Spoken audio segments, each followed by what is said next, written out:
بسم الله الرحمن الرحيم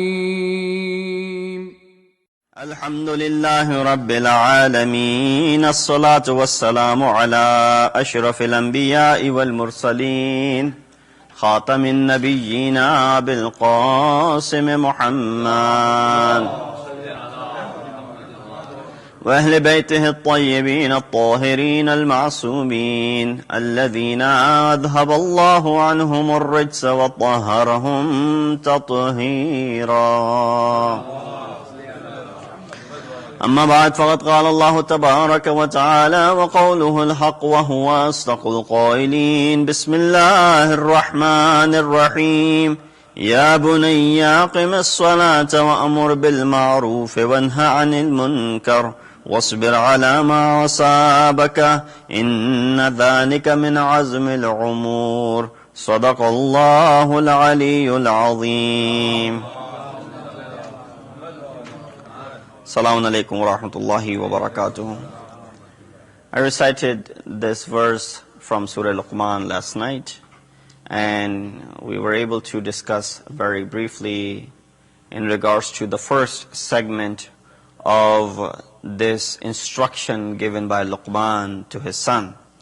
And we went into the tangents. I was hoping I would be able to finish it off, but just a couple of things that remain from it, and inshallah we'll go to the second segment of the instruction of Luqman to his son.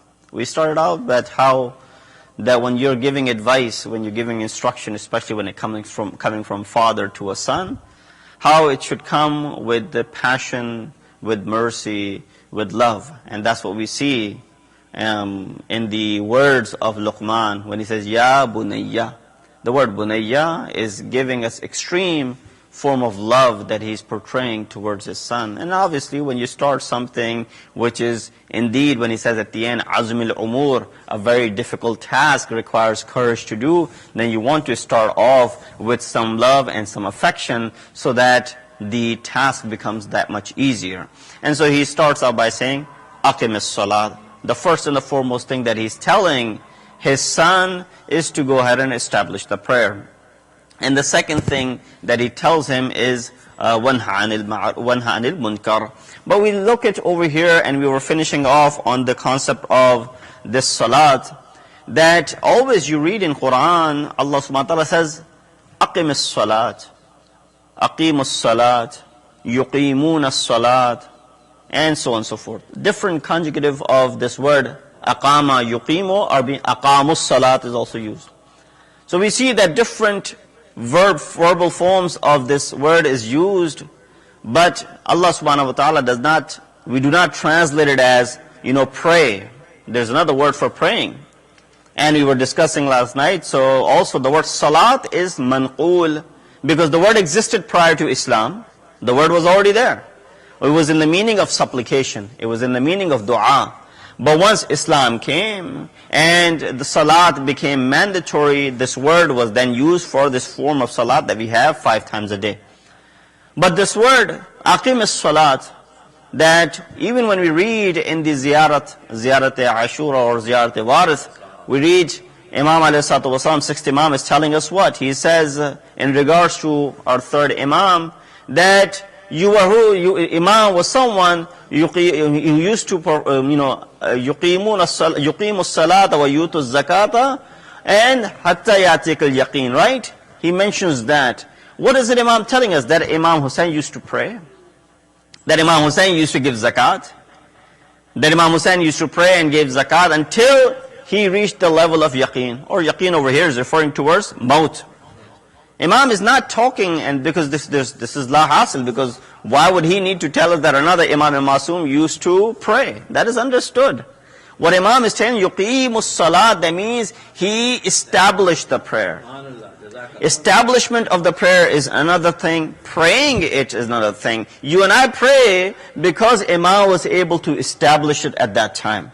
So here we understand the concept that Allah subhanahu wa ta'ala, and this is where a lot of time people raise this question as to prove this through Quran. If you give someone a fatwa from a marja taqleed that so-and-so is haram, for example, you cannot do this, men cannot wear gold, for example, You say, well, show this to me through Quran. Not everything is mentioned in this detailed in Quran. Quran is not a book of tafsil. Rather, it's a book which just give you general ideas and information, and then further details are mentioned in the books of ahadith pertaining to those ayat of Quran.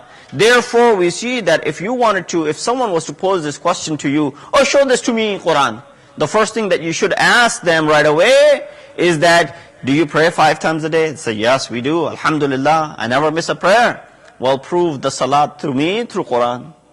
You cannot even prove the salat through Quran. All this says is, aqimus salat, aqimus salat, yuqimun salat, aqamus salat. All it says is establish the prayer. It does not mention how to establish the prayer. That was only shown to us by our Prophet, Hazrat Muhammad Mustafa sallallahu alayhi wa sallam. So it's a baseless argument when people say, show this through Quran. It's good to have proof through Quran, because it just gives you this authenticity of that which you're trying to prove. But nonetheless, not everything will be proven in this way through Quran. So we see there were certain ahadith pertaining to salat in reference to our daily lives. We mentioned that how this salat became wajib in a gradual way, how many other things that were associated with our wajibat and muharramat became in tandem to the salat, became wajib or became haram. For example, the concept of drinking became haram gradually. I mentioned that the first night. Similarly, when that concept was being mentioned, such ahadith were existing. For example, the Prophet said, لا تقبل صلاة الشارب الخمر 40 يوما. Salat of the one who drinks alcohol, na'udhu billah, will not be accepted 40 yawman, for 40 days. So that's why when that ayat came, La taqrabu salat wa antum sukara, went along with this hadith of our Prophet, that if you were to drink and perform the prayer, first Quran is saying, do not approach the prayer while you're intoxicated. Second, this hadith comes in and says, if you were to drink, your salat will not be accepted for 40 days. And therefore people started to abstain from it, from that aspect. Dressing up and beautifying yourself for the salat, it says in Quran, خُذُوا زِينَتَكُمْ إِنَّ كُلِّ مَسْجِدٍ. And then we read that, and then we see that in the biographies and the sirat of our ma'asumin, especially our second Imam Hasan al-Mushtaba alayhi salatu wasalam, that he would dress up whenever he would stand up for salat. You and I, are we? We would step up for salat in our gym clothes. We would step up for salat, whatever clothes that we're wearing. Sallu ala Muhammad wa ala Muhammad. No, there's another set for clothes for salat. You should dedicate that. When you come to masjid, when you come to Imam Baraga, when you come to the place of worship, you should not just walk in the same clothes that you went to gym with, or you went to other places. They are standing in front of Allah subhanahu wa ta'ala, Lord of the universe, Lord of all of the lords that we have created in this world. Then yet you should be able to be presentable in front of him. And Quranic ayah says, خُذُوا زِينَتَكُمْ إِنَّ كُلِّ مَسْجِدٍ. Second Imam was asked, why do you beautify yourself in this way? Imam says that Allah subhanahu wa ta'ala loves, beauty, and I beautify myself for the sake of Allah subhanahu wa ta'ala. Yuhibbul jamal wa tajammalu lillahi subhanahu wa ta'ala. He is the one who loves jamal, so therefore I'm beautifying myself for the sake of Allah subhanahu wa ta'ala. Lastly, we see so there are two different things that I just mentioned. One, the concept of drinking and salat, how they're related. This beautification and salat, how it's related. Now third is the importance of marriage and the rights of a spouse, how we can understand them through namaz, through the salat. You say, what's the relationship between the rights of the spouse and salat? Well, there's a huge, when you look at the riwayat, there's a lot of similarities between the two. For example, hadith of our Prophet says, مَا بُنِيَ فِي الْإِسْلَامِ بِنَاءٌ أَحَبُّ إِلَى اللَّهِ عَزَّ وَجَلَّ عَزْ مِنَ التَّزْوِيجِ. There's not a foundation more beloved in Islam than in the sight of Allah subhanahu wa ta'ala than this marriage. There's not another bond, there's no foundation that is more beloved to Allah subhanahu wa ta'ala. Here Prophet then says, Man ahabba an yalqa Allah tahiran mutahharan فَلْيَلْقَهُ بِزَوْجَةٍ. Whoever wants to meet Allah subhanahu wa ta'ala, and he wants to be tahir and mutahhar, then this person should not meet Allah subhanahu wa ta'ala while he's single. He's emphasizing the fact that you should be married when you meet Allah subhanahu wa ta'ala on the day of judgment. And then he tops it out by saying, if a husband and a wife hold grudge against one another, or harm one another, or hurt one another, salat of either one is not accepted. So you see how the relationship is of salat with even the family and the marital relationship. Sallu ala Muhammad wa ala Muhammad. So that was the first part of the instructions of Luqman to his son. The second part, he talks about Amr Bil Maroof wa Nahi Anil Munkar. Now this duty, this wajib, is a wajib which is neglected in our societies. A lot of time you hear these sentiments, for example, that, this is a society where you cannot intervene into anyone's life. If you go out and correct someone, right away they will turn around and say, none of your business, stay out of it. Let me do what I want to do. Or people will say, well, I'm timid, I'm afraid to even approach someone to correct something. Or for example, I'm afraid of what the reaction of this person would be. This is where we go ahead and we make it to be something which is not as wajib as any other wajibat that we have. No, this is as wajib as your salat. This is as wajib as your fast, that you're fasting in the month of Ramadan. Yes, there are different types of wajibat that Islam has. One is wajib aini, another is wajib tawassuli, another is wajib takhyiri, another is wajib kifai. There are different types of wajibat, but nonetheless, it does not decrease anything from its wujub. I'll just very briefly explain, especially to the youngsters over here, as to why different types of wajibat. Wajib aini, the word ain means self, referring towards you. That means it's wajib only on you, and no one else can perform it on your behalf. Not until you're alive though. After your death, maybe someone can. So for example, salat 5 times a day. Fast of the month of Ramadan. I must perform it myself, no one else can do it on my behalf. It's not like, well, I don't feel like fasting today, can you fast on my behalf? No. I don't feel like praying today, can you pray on my behalf? No. You cannot do this on behalf of anyone else as long as they are alive. There's only one wajib action, that is hajj, that could be done on behalf of a live person. So you don't have to wait for a person to die and then perform hajj on their behalf. It could be done as the niyabat for someone who's alive but unable to travel because of the physical limitations. But nonetheless, that's wajib aini. That's aynan wajib on every single one of us. And by the performance of another individual, it will not be omitted. Second, we see that we have wajib kifai. Wajib kifai, the word literally kifai means kifayat, right? That it is when someone has done it, it's no longer wajib on you. For example, all of us are sitting over here, there's a janaza present, namaz-e-janaza. In fact, all of the actions pertaining to a dead body become wajib kifai for everyone. For example, giving the ghusl, kafan, and all of those things, and performance of salatul janaza. It becomes wajib.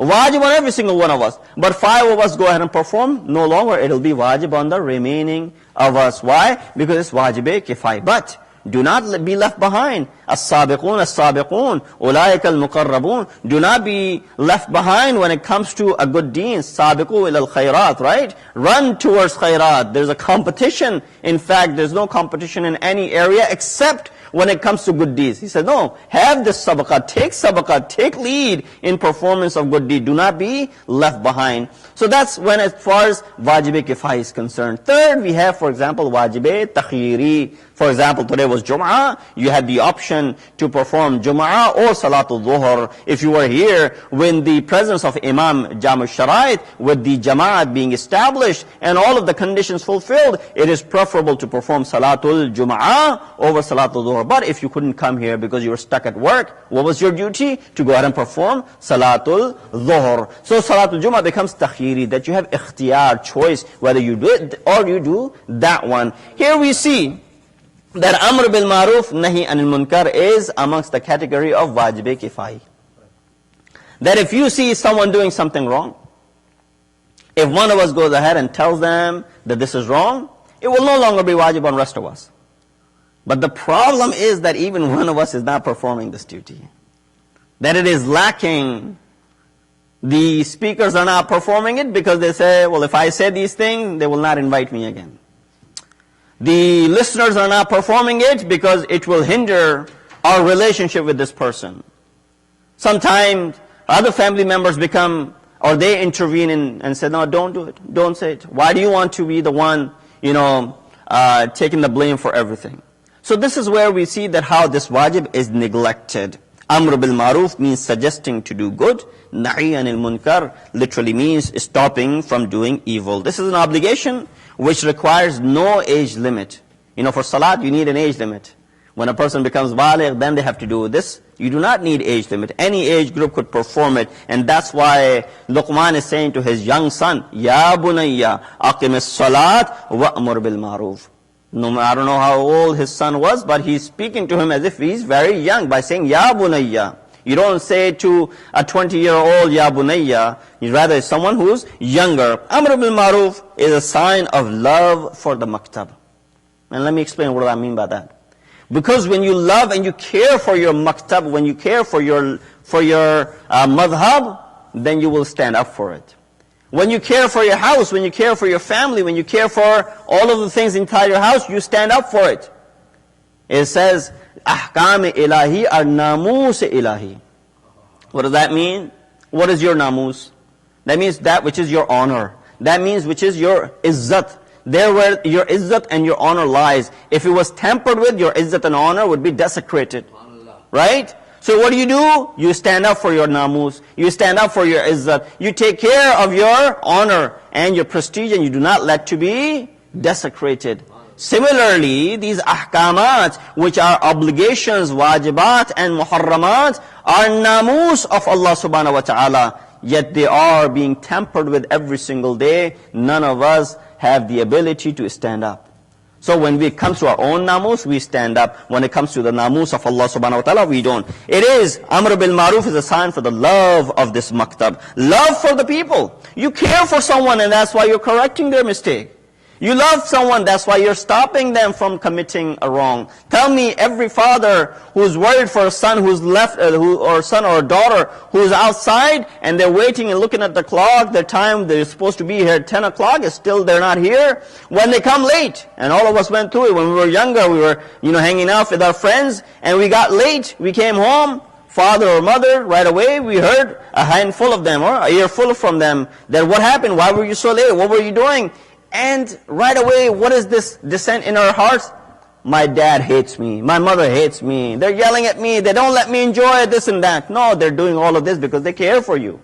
The fact that they're yelling at you today and tonight is because they love you. It is because of the love that they have for you, is that they're treating you in this way. So over here, when we care for the community, when we care for the people around us, we will be doing the same thing by performing Amr Bil Maroof, Nahi Anil Munkar. It's the responsibility of keeping the society safe and sound. Because if people wander around performing haram, it will be making this society vulnerable. It is a sign of freedom of expression. It is a sign of religious zealous and ghayrat. A friendly relationship between people of the society. Sign of conscious nature.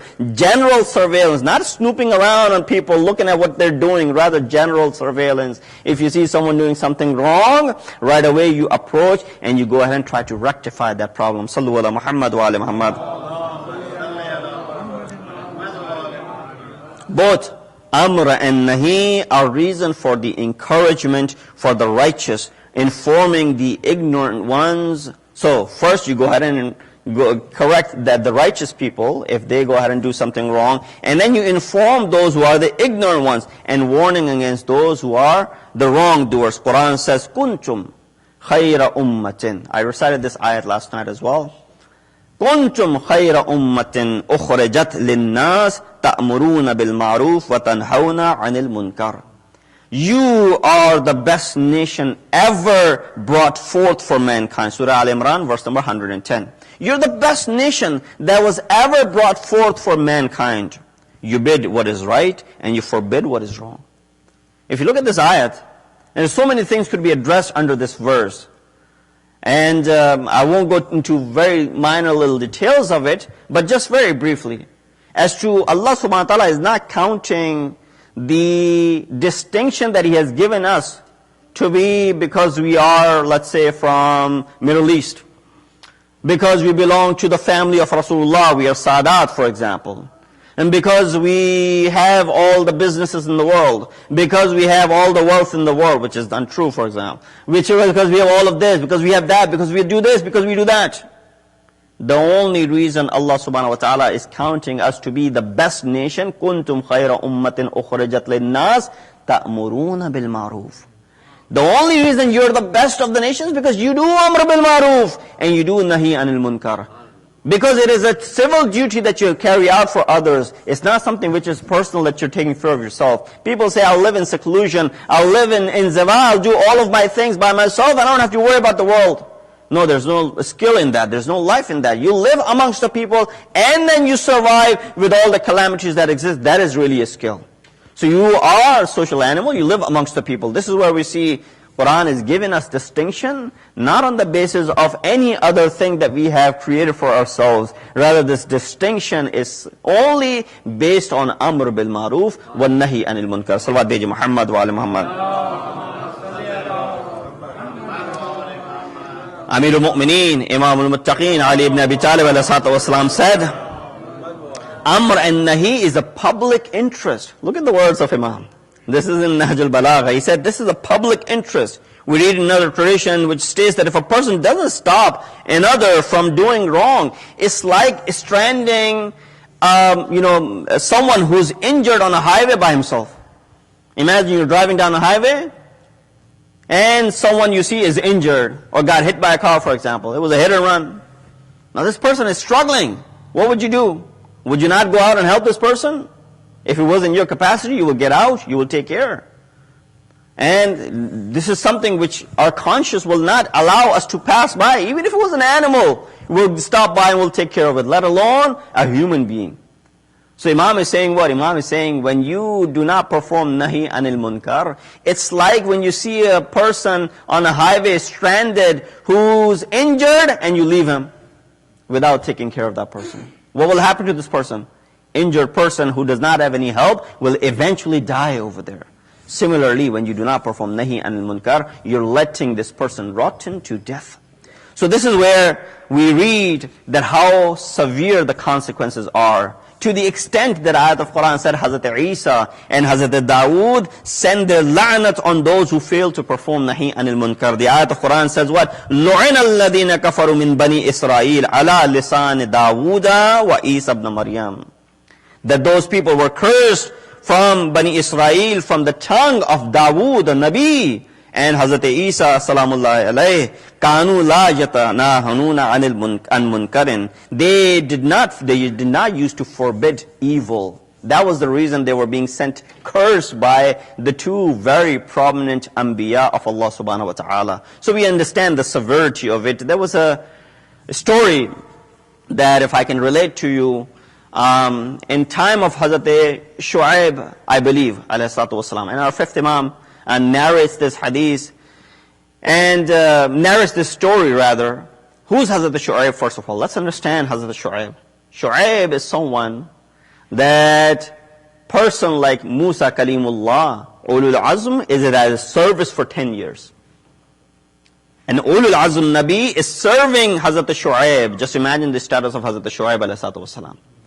This individual, this prophet, this Nabi of ours, he was ordered by Allah subhanahu wa ta'ala to leave his people.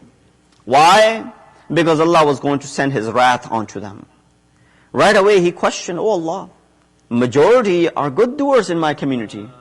It's only the minority who are evildoers. If you were to put, or the consensus, 50 or 60-40, or 70-30, 70% are good doers, 30% are evildoers.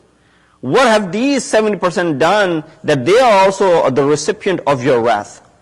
Allah subhanahu wa ta'ala replied by saying, they failed to perform the duty of Nahi Anil Munkar. Because they failed to perform Nahi Anil Munkar and stop those 30% from evil deeds, they are also going to be going the same place. Here you should not be saying this, why should I bug into someone else's life? Usko apni qabr mein jana, mujhe apni qabr mein jana. No, this will not happen. He will drag you into his evil qabr as well if you are not performing this Nahi Anil Munkar. Salawat bheji Muhammad wa ali Muhammad.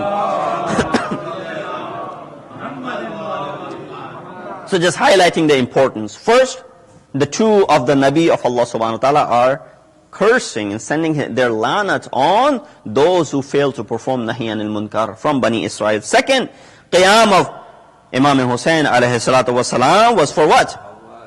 Was for Amr Bil Maroof and Nahi Anil Munkar. How many times have you heard this khutbah that Imam, when he was leaving, he gave? He said what? He said, Inni lam akhruj asharan, wala bataran, wala mufsidan, wala zaliman, innama kharajtu li talab al-islah fi ummati jaddi, uridu an a'mura bil ma'ruf wa anha anil munkar, wa asira bi sirati jaddi. This was the sole purpose of Imam's movement. He said, all I want to do is Amr bil Maroof wa nahi anil munkar. Nothing else. I want to bring this reform in the society which is lacking. You can't just let things be the way they are. If the ruler is tired, let him be. Just give in. You will live. Some people came up to Imam and gave him this suggestion. Why do you walk in front of this, rightly chosen ruler? Because he was chosen by his father. Why do you walk in? Let him be, and let him do whatever he wants to do, and you also go ahead and give allegiance. Imam said, no. Uridu an a'mura bil ma'ruf wa anha anil munkar. A lot of time what we see, and I'm running out of my time, is that nahi anil munkar. You might say, well, it doesn't have any effect. I've said this thing to this friend of mine, but there's no effect on it. A lot of time, it will not bear fruit right away. It will not bear fruit right away, but you will see on a longer run, later on, other people will learn from it and it will bear fruit then. Similar was the case in the time of Imam Hussain, that when he performed this jihad, people thought it will not have any effect on it. And in fact, if you looked at it, all of them got killed in the lands of Karbala. But later on, up until today, we are feeling the effects of that Amr Bil Maroof, and there was no Amr over there, it was just Nahi Anil Munkar. We are feeling the effects of that Nahi Anil Munkar that Imam Hussain had performed up until this day. So every time there's a Hussain, there's a Zainab alongside with them. And that's why we see the importance of the role of Janab Zainab salamullahi alayha, that if Imam Hussain was killed in the plains of Karbala, who would go around explaining? People say, why did Imam take his family along? The reason that Imam took the women and the children along, so that people will understand the atrocity and the dhulm that was done upon them. It was through the khutbah of Zainab ibn Kulthum, and it was through the khutbah of the others who were remaining, that people understood the atrocity and the level of calamity. Sallu ala Muhammad wa ala Muhammad. These two acts of worship are duties prescribed by Allah subhanahu wa ta'ala. Let's not undermine them by saying sins of others have nothing to do with us. Let's not deprive people of the freedom. Let them do whatever they want to. Personally, I'm scared of doing this. One sallow does not make summer. Farsi में कहते हैं कि एक गुल से जो है वो बहार नहीं बन जाता पूरा. So one sallow does not make the summer, and then we won't be buried in the same grave. And there are other people who can do this. Why should it be me? Let's not make these to be the excuses when it comes to Amr Bil Maroof wa Nahi Anil Munkar. Inshallah, I will talk about some of the other points which are pertaining to Nahi Anil Munkar and the effects of it in the nights to come. We conclude over here, and as we did in the previous nights, if there are any questions, we have about 4 to 5 minutes. I will take live questions, and inshallah I will try and address to best of my knowledge. If I can't, inshallah I'll bring it the next day.